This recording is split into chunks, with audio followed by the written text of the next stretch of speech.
اللهم صل على محمد النبي الأمي وعلى آله وسلم.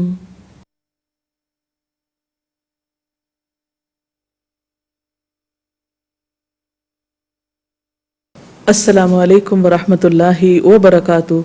نحمده ونصلي على رسوله الكريم. اما بعد فاعوذ باللہ من الشیطان الرجیم. بسم اللہ الرحمن الرحیم. رب اشرح لي صدري ويسر لي امري واحلل عقدة من لساني يفقهوا قولي. عن ابي هريرة قال قال رسول الله صلى الله عليه وسلم لا يجتمع الشح والایمان في قلب عبد ابدا. رواہ النسائی. سیدنا ابو ہریرہ رضی اللہ تعالی عنہ سے روایت ہے کہ رسول اللہ صلی اللہ علیہ وسلم نے فرمایا بخل اور ایمان کبھی کسی انسان کے دل میں جمع نہیں ہو سکتے. اسی معنی کی اگلی حدیث ہے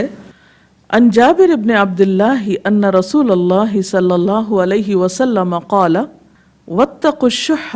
فإن الشح أهلك من كان قبلكم حملهم على أن سفكوا دماءهم واستحلوا محارمهم. رواہ مسلم. سیدنا جابر بن عبداللہ رضی اللہ تعالی عنہ سے روایت ہے کہ رسول اللہ صلی اللہ علیہ وسلم نے فرمایا بخل سے بچو، اس لیے کہ بخل نے ہی ان لوگوں کو ہلاک کیا جو تم سے پہلے تھے. اس بخل نے انہیں اپنوں کا خون بہانے پر اور حرام چیزوں کو حلال سمجھنے پر آمادہ کیا. ان احادیث سے ہمیں پتہ چلتا ہے کہ بندہ مومن کو جس چیز سے بچنا چاہیے وہ شح ہے. پچھلی احادیث میں ہمیں ان صفات کا پتہ چلا کہ جو ایک صاحب ایمان کو خوبصورت بناتی ہیں، اور اب اس بات کی طرف اشارہ کیا جا رہا ہے جو انسان کو واقعی عیبدار کر دیتی ہے، اور وہ ہے شح. شح کا لفظ عربی زبان کا لفظ ہے. عام طور پر اس کا ترجمہ بخل کیا جاتا ہے، لیکن یہ ترجمہ اس کا حق ادا نہیں کرتا. شح میں بخل اور حرص دونوں چیزیں آتی ہیں. جب بخل اور حرص دونوں اکٹھی ہو جاتی ہیں، یعنی یہ دونوں صفات جمع ہو جاتی ہیں، تو اسے شح کہا جاتا ہے. یعنی دوسرے لفظوں میں آپ کہہ سکتے ہیں کہ شدت حرص، ایسی حرص جو انسان کے دل کی تنگی کا سبب بنتی ہے، جس میں ہر وقت انسان مال و دولت سمیٹنے، فائدے اکٹھے کرنے کی طرف تو متوجہ رہتا ہے، اپنے بارے میں تو خوب سوچتا ہے، لیکن دوسروں کے حقوق بھول جاتا ہے. وہ لینے والا تو ہوتا ہے مگر دینا اس کو یاد نہیں رہتا. تو یہاں پر ہمیں یہ بتایا جا رہا ہے کہ شح یعنی دل کی یہ تنگی اور ایمان ایک دل میں جمع نہیں ہوتے. یعنی جو صاحب ایمان ہے اس کے لیے لازم ہے کہ اس کا دل وسیع ہو، اس کے دل کے اندر سب کے لیے خیر ہو، سب کے لیے بھلائی ہو، وہ محبت سے لبریز ہو، وہ سراپا محبت ہو، وہ سراپا خیر خواہی کا پتلا ہو. یہ نہیں ہو سکتا کہ کوئی شخص صاحب ایمان ہو، اللہ تعالیٰ کو مانتا ہو، دین اسلام کا پرچار کرنے والا ہو، اور اس کے دل میں دوسروں کے لیے ہمدردی اور خیر کے جذبات نہ ہوں. یہ ناقابل فہم چیز ہے.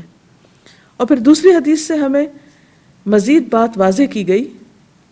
کہ شح ایسی بیماری ہے، یہ بخل اور حرص ایسی بیماریاں ہیں کہ جس سے پچھلی قومیں ہلاک ہوئیں، اور اس بنا پر انہوں نے ایک دوسرے کے خون بہائے اور عزتوں کو، حرام کردہ چیزوں کو اپنے لیے حلال کر لیا. اب سوال یہ پیدا ہوتا ہے کہ شح کی وجہ سے ایک قوم ہلاک کیسے ہو سکتی ہے، یا انسانوں کی باہم تباہی کا ذریعہ کیسے بن سکتی ہے؟ تو بات یہ ہے کہ جب ایک انسان، ہم سب جانتے ہیں کہ انسان خطا کا پتلا ہے، انسان کمزور ہے، انسان سے غلطی ہوتی ہے، کوئی بھی انسان فرشتہ نہیں ہے. انسان جب انسانوں کے ساتھ معاملہ کرتا ہے تو اس میں بھی کمی بیشی ہو جاتی ہے. انسانوں کے ساتھ اچھی طرح مل جل کر رہنے کا راز ہی ایک دوسرے کو معاف کرنے اور درگزر کرنے میں ہے. لیکن جس شخص کا دل تنگ ہو، جو صرف اپنی بھلائی جانتا ہو یا اپنی ہی بھلائی کے لیے حریص ہو، جو صرف اپنے فائدے کی طرف نظر رکھتا ہو اور اسے یہ بھول جائے کہ کسی دوسرے کا حق بھی ادا کرنا ہے، تو ایسا شخص نہ تو کسی کے دل میں کوئی مقام بنا سکتا ہے، نہ کسی کو معاف کر سکتا ہے، اور نہ ہی اس کے تعلقات کسی کے ساتھ اچھے ہو سکتے ہیں۔ ایسا شخص دوسروں کی نگاہ میں نہایت ناپسندیدہ شخص ہو سکتا ہے، اور بعض اوقات جب یہ صفات اپنی انتہا کو پہنچتی ہیں تو انسان کے لیے واقعی پھر قتل و غارت کا بھی ذریعہ بنتی ہیں۔ بہت سے قتل کے واقعات آپ نے سنے ہوں گے کہ جن کے پیچھے اسباب کیا ہوتے ہیں، معمولی چیزیں۔ بعض اوقات تو دنیا کی محبت، چھوٹی چھوٹی چیزوں پر ایک دوسرے کو برداشت نہ کرنا، ایک دوسرے کے حقوق غصب کرنا، ایک دوسرے کی عزت پامال کرنا، کسی کے ساتھ زیادتی کرنا، یہ سب چیزیں اسی وقت ہوتی ہیں جب انسان کے دل میں وسعت نہیں ہوتی، جب انسان دوسروں کو معاف نہیں کر سکتا، جب اس کے دل میں دنیا کی محبت حد سے بڑی ہوئی ہوتی ہے۔ اور یہ چیز کم و بیش ہر انسان کے اندر ہوتی ہے، کیونکہ اللہ تعالیٰ فرماتے ہیں وَأُحْضِرَتِ الْأَنفُسُ الشُّحَّ وَإِن تُحْسِنُوا وَتَتَّقُوا فَإِنَّ اللَّهَ كَانَ بِمَا تَعْمَلُونَ خَبِيرًا۔ نفس تنگ دلی کی طرف جلد مائل ہوتے ہیں، یہ تنگ دلی نفسوں کے اندر رکھ دی گئی ہے، یعنی یہ چیز تو ہے، یہ ویکنس تو انسان کی ہے، یہ کمزوری تو اس کے اندر ہے، لیکن صاحب ایمان اس کمزوری پر قابو پاتا ہے۔ محبت اس منفی رویے کو ختم کرنے کا ذریعہ بنتی ہے، دل کے اندر کی خیر اس شح اور تنگی کو دور کرنے کا سبب بنتی ہے۔ تو اللہ تعالیٰ فرماتے ہیں کہ تنگ دلی کی طرف نفس جلد مائل ہوتے ہیں، لیکن اگر تم لوگ احسان سے پیش آؤ، یعنی یہ چیز ختم کیسے ہو سکتی ہے کہ احسان سے پیش آؤ اور تقوی سے کام لو، خدا ترسی سے کام لو، اللہ سے ڈرو، تو یقین رکھو کہ اللہ تمہارے اس طرز عمل سے بے خبر نہ ہوگا۔ بعض اوقات انسان تنگ دل کیوں ہوتا ہے کہ دوسرے اس کی خیر اور بھلائی کی قدر نہیں کرتے یا دوسرے اس کو اچھا رسپانس نہیں دیتے، تو یہاں پر یقین دہانی کرائے گی کہ دیکھو اللہ تعالیٰ تو دیکھتا ہے، اگر کوئی بندہ تمہاری خیر سے، تمہاری خیر کا معترف نہیں بھی ہوتا تو جس کے لیے تم دوسرے کے ساتھ بھلائی کر رہے ہو وہ تو بہرحال تمہیں دیکھتا ہے۔ اسی طرح سورۃ التغابن میں اللہ تعالیٰ فرماتے ہیں فَاتَّقُوا اللَّهَ مَا اسْتَطَعْتُمْ، اللہ سے ڈرو جتنی تم میں استطاعت ہے، وَاسْمَعُوا وَأَطِیعُوا، اور سنو اور اطاعت کرو، وَأَنفِقُوا، اور خرچ کرو، خَيْرًا لِأَنفُسِكُمْ، یہ تمہارے لیے زیادہ اچھا ہے۔ یعنی اللہ کی راہ میں مال خرچ کرنا انسان کے دل کی وسعت کا سبب بنتا ہے، اور خاص طور پر ایسے لوگوں پر خرچ کرنا جو آپ کے ساتھ اچھا سلوک نہ کرتے ہوں۔ آپ صلی اللہ علیہ وسلم نے اس صدقے کو بہترین صدقہ قرار دیا ہے جو ایسے رشتہ دار پر ہو کہ جس سے جو کسی خیر کو ماننے والا نہ ہو، جو تنگ دل ہو، جو سب کچھ لینے کے بعد بھی شکریہ نہ ادا کرے، اس کا معترف ہی نہ ہو، کسی طرح بھی اس کو قدردانی، یعنی کسی طرح بھی وہ اس خیر کی قدردانی کرنے والا نہ ہو۔ تو پھر فرمایا کہ وَأَنفِقُوا خَيْرًا لِأَنفُسِكُمْ، خرچ کرو یہ تمہارے نفسوں کے لیے زیادہ اچھا ہے۔ وَمَن يُوقَ شُحَّ نَفْسِهِ فَأُولَٰئِكَ هُمُ الْمُفْلِحُونَ، اور جو لوگ دل کی تنگی سے بچا لیے گئے وہی دراصل فلاح پانے والے۔ تو گویا اس دل کی تنگی سے نجات حاصل کرنا بے حد ضروری ہے کامیابی کے لیے۔ اب دیکھیے کہ اللہ تعالیٰ جب جنت کی صفات بیان کرتے ہیں تو اس میں ایک خاص چیز اس کی وسعت ہے۔ قرآن پاک میں آتا ہے عرضها السماوات والارض، کہ جنت اتنی وسیع ہے کہ جیسے آسمان و زمین کی وسعت کے برابر یا اس سے بھی بڑھ کر۔ تو اتنی وسیع جنت کے مالک تنگ دل لوگ کیسے ہو سکتے ہیں، یا وہ وہاں کیسے جا سکتے ہیں؟ جنت کے اہل تو وہی ہو سکتے ہیں جن کے دل وسیع ہوں، جن کے اندر کا ظرف وسیع ہو، وہ گھٹے ہوئے دل کے نہ ہوں، وہ تنگ خیالی اور تنگ نظری کا شکار نہ ہو، وہ تنگ دلی کا شکار نہ ہو، بلکہ ان کے دلوں میں دوسروں کو معاف کرنے کا، درگزر کرنے کا جذبہ ہو، وہ دوسروں کو اپنی ذات پر ترجیح دے سکیں، جو خود تکلیف اٹھا کر دوسروں کو آرام فراہم کر سکیں، جو اپنی ضروریات کاٹ کر دوسروں کا پیٹ پال سکیں، جیسے کہ سورۃ الحشر میں آتا ہے وَيُؤْثِرُونَ عَلَىٰ أَنفُسِهِمْ وَلَوْ كَانَ بِهِمْ خَصَاصَةٌ، وہ دوسروں کو خود پر ترجیح دیتے ہیں خواہ خود بھوکے ہی کیوں نہ ہوں۔ وَمَن يُوقَ شُحَّ نَفْسِهِ فَأُولَٰئِكَ هُمُ الْمُفْلِحُونَ، اور جو دل کی تنگی سے بچا لیا گیا ایسے ہی لوگ دراصل فلاح پانے والے ہیں۔ اس آیت کے ضمن میں ایک واقعہ بھی آتا ہے کہ آپ صلی اللہ علیہ وسلم کے پاس ایک مرتبہ ایک مہمان آیا، تو آپ نے اپنے قریبی لوگوں سے پوچھا کہ کون اس مہمان کو اپنے گھر لے جا سکتا ہے، تو اتفاق سے جس کی طرف بھی آپ نے اشارہ کیا ان کے گھر میں کچھ ایسی چیز نہ تھی کہ جس سے وہ مہمان کا حق ادا کر سکتے، تو اتنے میں ایک انصاری نے کہا کہ یا رسول اللہ صلی اللہ علیہ وسلم میں اس مہمان کو اپنے گھر لے جاتا ہوں۔ بہرحال جب وہ مہمان کو لے کر گھر پہنچے تو پتہ چلا کہ گھر میں صرف اتنا کھانا ہے کہ جو یا تو اہل خانہ کھائیں یا پھر مہمان کو دیا جائے۔ تو ان صحابی نے اپنی اہلیہ سے کہا کہ تم کھانا رکھ دو اور چراغ بجھا دو، بچوں کو کسی طرح سلا دو اور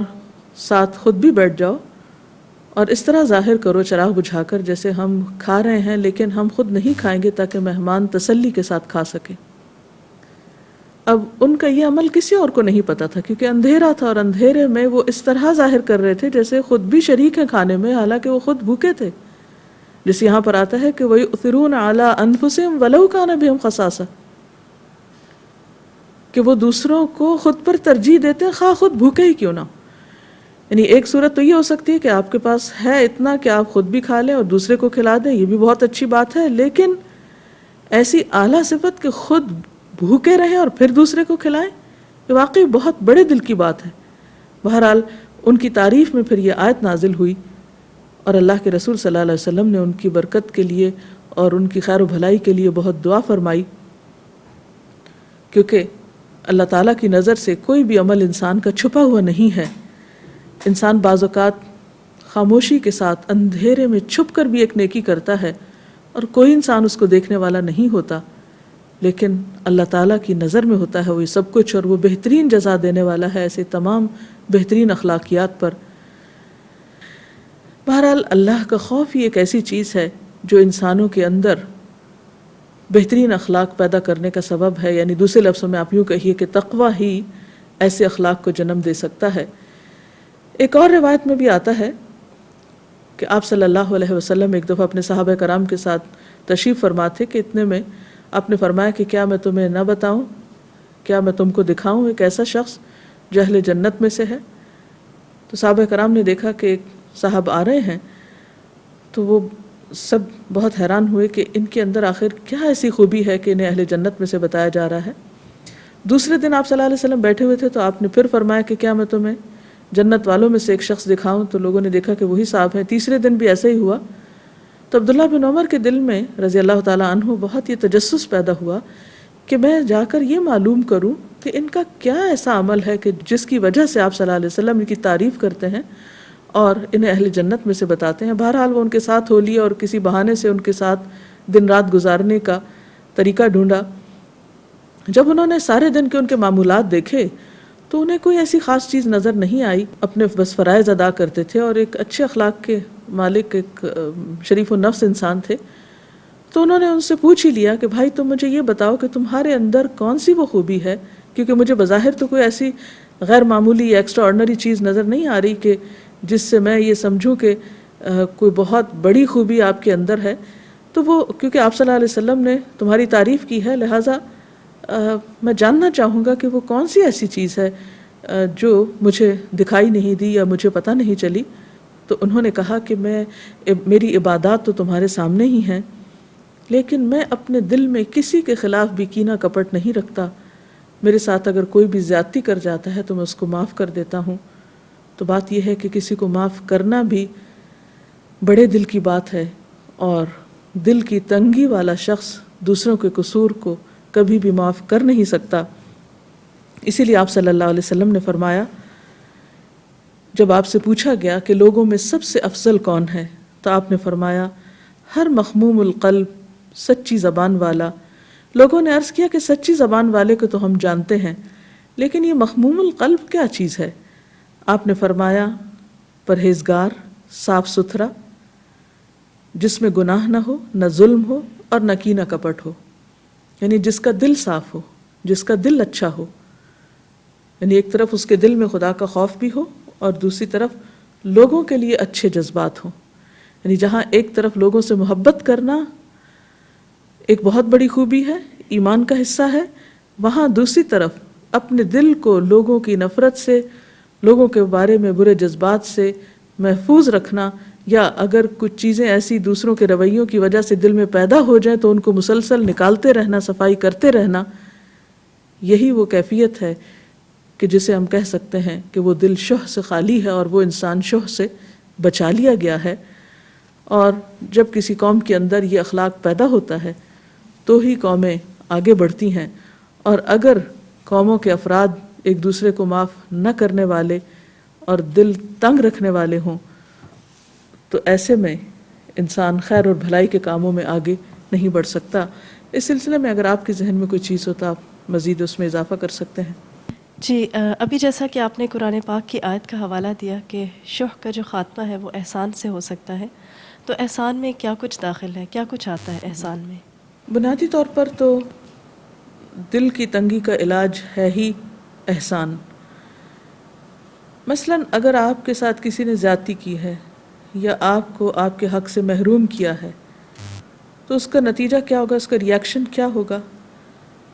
کہ آپ کا بھی جی چاہے گا کہ آپ بھی اس کے ساتھ ایسا ہی کریں. اور خاص طور پر شیطان پھر دل میں یہی وسوسہ ڈالتا ہے کہ تم کب تک بھلائی کیے جاؤ گے، دوسرا شخص بھی تو تمہارے ساتھ اچھا نہیں کرتا. تو ایسے میں اگر آپ جوابی طور پر اس شخص کے ساتھ اچھا نہ کریں تو آپ پر ملامت نہیں بھی، لیکن ایمان کا تقاضا یہ ہے کہ آپ برائی کے بدلے میں بھلائی کرنا جانتے ہوں. قرآن پاک میں بھی اللہ تعالیٰ فرماتے ہیں ادفع باللتی ہی احسن فاذا الذی بینک وبینہ عداوۃ کأنہ ولی حمیم،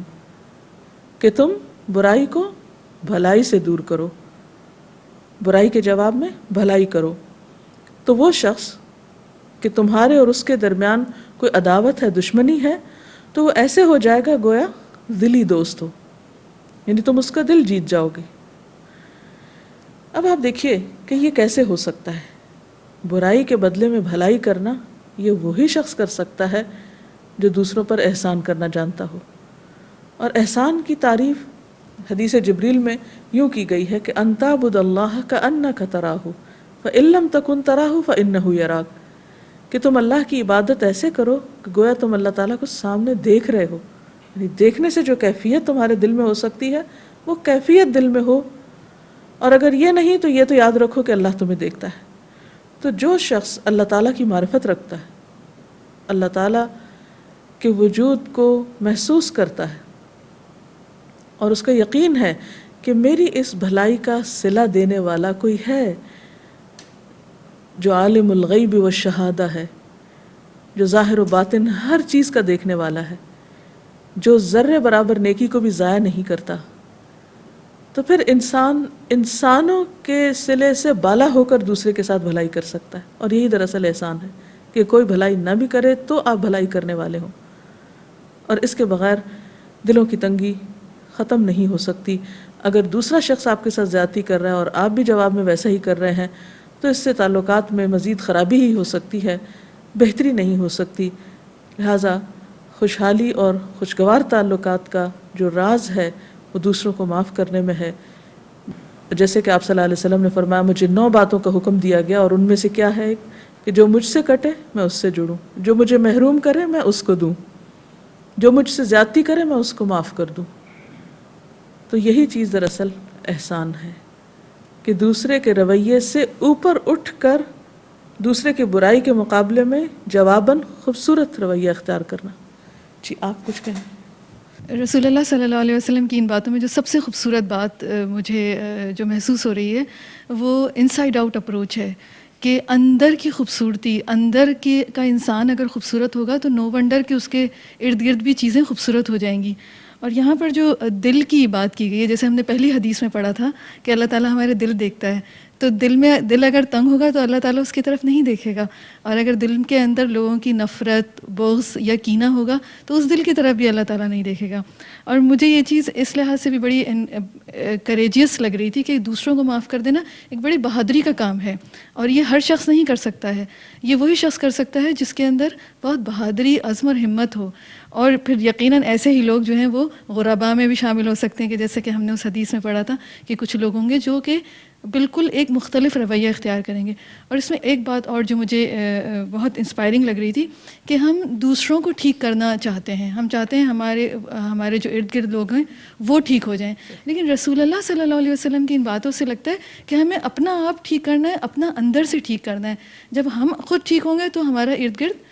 آلریڈی ٹھیک ہی ہو جائے گا۔ تو اس بارے میں ذرا سا آپ مجھے آپ نے بالکل درست فرمایا کہ اصل میں ہمارے اندر کی خوبصورتی ہمارے ماحول میں ریفلیکٹ کرتی ہے، یعنی جیسی ریز ہمارے اندر سے اٹھتی ہیں یا جن نگاہوں سے ہم دوسروں کو دیکھتے ہیں، جس انداز سے ہم دوسرے کے ساتھ معاملہ کرتے ہیں، تو جوابی ری ایکشن بھی ویسا ہی ہوتا ہے۔ اور اگر ہم خود کو نہیں بدل سکتے تو ہم دوسروں سے کیسے توقع رکھ سکتے ہیں کہ وہ بہتر ہو کر ہمارے ساتھ اچھا سلوک کریں؟ تو بہرحال بنیادی طور پر جیسے کہ آپ نے فرمایا وہ بات یہی ہے کہ اللہ تعالیٰ ہماری صرف ظاہری اعمال کو نہیں دیکھتا، وہ ہمارے دلوں کو دیکھتا ہے اور ہماری نیتوں اور ارادوں کو دیکھتا ہے۔ اور دلوں کی خوبصورتی اسی میں ہے کہ اس میں انسانوں کے لیے نفرت کی بجائے محبت کے جذبات ہوں، اس کے لیے بھی جو ہم سے محبت کرے اور اس کے لیے بھی جو ہم سے اچھا نہ کرے، کیونکہ آپ صلی اللہ علیہ وسلم کے اپنے طرز عمل سے ہمیں یہی پتہ چلتا ہے کہ وہ عورت جو آپ پر کوڑا پھینکتی تھی جب بیمار ہوئی تو آپ اس کی عادت کرنے تشریف لے گئے۔ کوئی بھی ایسا شخص جس نے آپ کے ساتھ زیادتی کی آپ نے اس کو معاف فرما دیا۔ آپ صلی اللہ علیہ وسلم جب مدینہ میں تشریف لاتے ہیں تو 200 مہاجرین آپ کے ساتھ ہیں، یعنی اسلام کا قافلہ 200 افراد پر مشتمل ہے، لیکن جنگ بدر میں 313 لوگ آپ کی طرف سے شریک ہوتے ہیں جو 2 ہجری میں ہوتی۔ پھر اس کے بعد ہم دیکھتے ہیں کہ جب آپ عمرہ کرنے کے لیے تشریف لے جاتے ہیں تو اس وقت 1400 کا قافلہ آپ کے ساتھ ہوتا ہے۔ 2 سال کے بعد جب مکہ فتح ہوتا ہے تو 10,000 لوگ آپ کے ساتھ ہوتے ہیں۔ آئندہ 2 سالوں کے اندر جب حجۃ الوداع ہوتا ہے تو 1,40,000 لوگ آپ کے ساتھ ہوتے ہیں۔ یہ اتنی کثرت کے ساتھ لوگوں کا آپ کے گرد جمع ہو جانا اور آپ کی محبت میں کھنچے چلے آنا، یہ سب کچھ کیسا ہوا؟ اور اس زمین پر جہاں آپ کو قتل کرنے کے منصوبے بنائے جا رہے تھے، آپ کو اپنی وطن سے نکال دیا گیا تھا، آپ پر ہر طرح کی سختیاں کی گئی، سوشل بائیکاٹ کیا گیا آپ کے ساتھ، اتنی زیادتیاں کہ تاریخ میں شاید ہی کسی اور انسان کے ساتھ اتنی زیادتیاں کی گئی ہوں، لیکن ان سب کو آپ نے یک طرفہ طور پر معاف کیا اور احسان کا رویہ اختیار کیا، جس کے نتیجے میں آپ کا مشن دنیا کے کونے کونے میں پھیل گیا۔ آج بھی مسلمانوں کو اپنے اندر ایسے ہی اخلاق کی ضرورت ہے کہ وہ زیادتیاں کرنے والوں کے جواب میں بھی صبر اور تحمل سے کام لیں، محبت کا سلوک کریں، احسان کا برتاؤ کریں، دلوں کو وسعت دیں، تو آپ دیکھیں گے کہ زمین پر قتل و غارت کی بجائے پر امن و امان ہوگا، جیسا کہ نبی صلی اللہ علیہ وسلم کے بعد کے ادوار میں ہوا کہ آپ نے فرمایا کہ ایک وقت آئے گا کہ تنہا ایک عورت مکہ پہنچے گی اور سارے ریچولز ادا کرے گی اور اس زمین پر اس کو اللہ کے سوا کسی کا خوف نہ ہوگا۔ اور ایک صحابی کہتے ہیں کہ میں نے اپنی نگاہوں سے دیکھا کہ واقعی زمین پر اتنا امن ہو چکا تھا، اور یہ آپ کے بعد کی بات ہے کہ وہ جگہ جہاں پر کسی کی عزت محفوظ نہ تھی، ہر طرف چوری ڈاکہ اور قتل و غارت کا بازار گرم تھا، وہاں ہر طرف امن ہی امن ہو گیا۔ یہ سب کچھ کس کے توفیل ہوا؟ آپ صلی اللہ علیہ وسلم کے اخلاق اور آپ کی تعلیمات کے عوض، اس کی وجہ سے۔ تو آج ہم مسلمانوں کو اپنے اندر ایسے ہی اخلاق پیدا کرنے کی ضرورت ہے، اور دلوں کی تنگی سے نجات پانے کے لیے بے حد ضروری ہے کہ ہم یک طرفہ طور پر دوسروں کو معاف کرنے والے ہوں، دوسروں کی زیادتی کے مقابلے میں دوسروں کے ساتھ احسان کرنے والے ہوں، درگزر کرنے والے ہوں۔ اللہ تعالی ہم سب کو بہترین اخلاق سے نوازے۔ اس کے ساتھ ہی ہم آپ سے اجازت چاہتے ہیں۔ السلام علیکم ورحمۃ اللہ وبرکاتہ۔